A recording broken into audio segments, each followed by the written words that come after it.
അപ്പോൾ ഓണത്തിന് തിരക്കറിയാലോ. സംസ്ഥാനത്തു നിന്ന് പ്രധാന നഗരങ്ങളെ ബന്ധിപ്പിച്ചുകൊണ്ട് പ്രത്യേക ട്രെയിനുകൾ ഓടിക്കാൻ ദക്ഷിണ റെയിൽവേ തയ്യാറാവാതിരുന്നതോടെ ഇത്തവണ യാത്ര ദുഷ്കരമാകും, പണി കിട്ടും.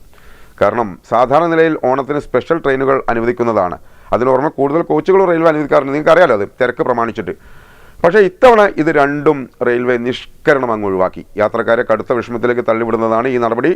ദില്ലി, കൊൽക്കത്ത, ചെന്നൈ, ബംഗളൂരു, മുംബൈ എന്നീ നഗരങ്ങളിൽ നിന്ന് കേരളത്തിലേക്കും തിരിച്ചുമുള്ള ട്രെയിനുകളിൽ ടിക്കറ്റ് കിട്ടാനില്ല. ബുക്കിംഗ് നേരത്തെ തീർന്നു. ബുക്കിംഗ് തുടങ്ങിയ ദിവസങ്ങളിൽ തന്നെ AC 3 tier AC first class ടിക്കറ്റുകൾ നേരത്തെ തന്നെ തീർന്നുപോയി. സെപ്റ്റംബർ 4 നിങ്ങളെ ഡേറ്റ് നോക്കി വെക്കുക. സെപ്റ്റംബർ 4, 11, 18, 25 തീയതികളിൽ ഓടാനിരുന്ന ചെന്നൈ കൊച്ചുവേളി സ്പെഷ്യൽ ട്രെയിൻ അവസാന ഘട്ടത്തിൽ റദ്ദാക്കി. അവിടെ ഒരു പണി കിട്ടി. കൊച്ചുവേളിയിൽ നിന്ന് ചെന്നൈക്കുള്ള വണ്ടി റദ്ദാക്കി. സെപ്റ്റംബർ 5, 12, 19, 26 എനിക്ക് അതെ കൃത്യം 26 തീയതികളിൽ നിശ്ചയിച്ച ഷെഡ്യൂളാണ് ഒഴിവാക്കിയത്. ഇതോടെ ചെന്നൈയിലേക്കും തിരിച്ചും ഓണത്തിനുള്ള യാത്ര കൂടുതൽ പ്രയാസകരമാകും. യാത്ര വേഗത്തിലാക്കുന്നതിന്റെ ഭാഗമായി അവതരിപ്പിച്ച എറണാകുളം ബംഗളൂരു വന്ദേ ഭാരത് പ്രത്യേക വണ്ടിയും കഴിഞ്ഞ ദിവസം ഓട്ടം നിർത്തി. സെപ്റ്റംബർ 13 ചെന്നൈയിൽ നിന്ന് കേരളത്തിലേക്കുള്ള വണ്ടികളിൽ സെക്കൻഡ് ക്ലാസ്സിൽ പോലും റിസർവേഷൻ തീർന്നു. വെയിറ്റിംഗ് ലിസ്റ്റിൽ പോലും ഇടമില്ല.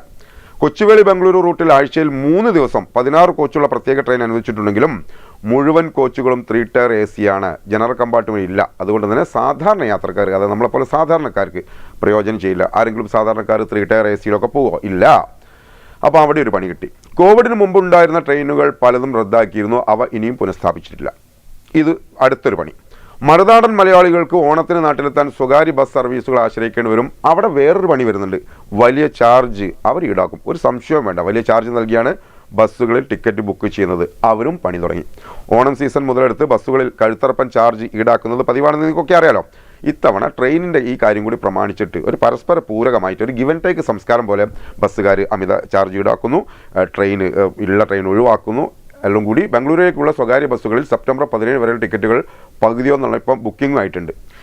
അപ്പോൾ ഏതായാലും ഇത്തവണത്തെ ഓണക്കാലം മറുനാടൻ മലയാളികൾക്ക് ഏതായാലും അടിപൊളിയാണെന്ന് തന്നെയാണ് തോന്നുന്നത്. കാരണം ട്രെയിനിൻ്റെ കാര്യം തദൈവ, സ്വകാര്യ ബസ്സുകളാണെങ്കിൽ അവരിപ്പോഴേ പണി തുടങ്ങി, കഴുത്തിറക്കാൻ തുടങ്ങി.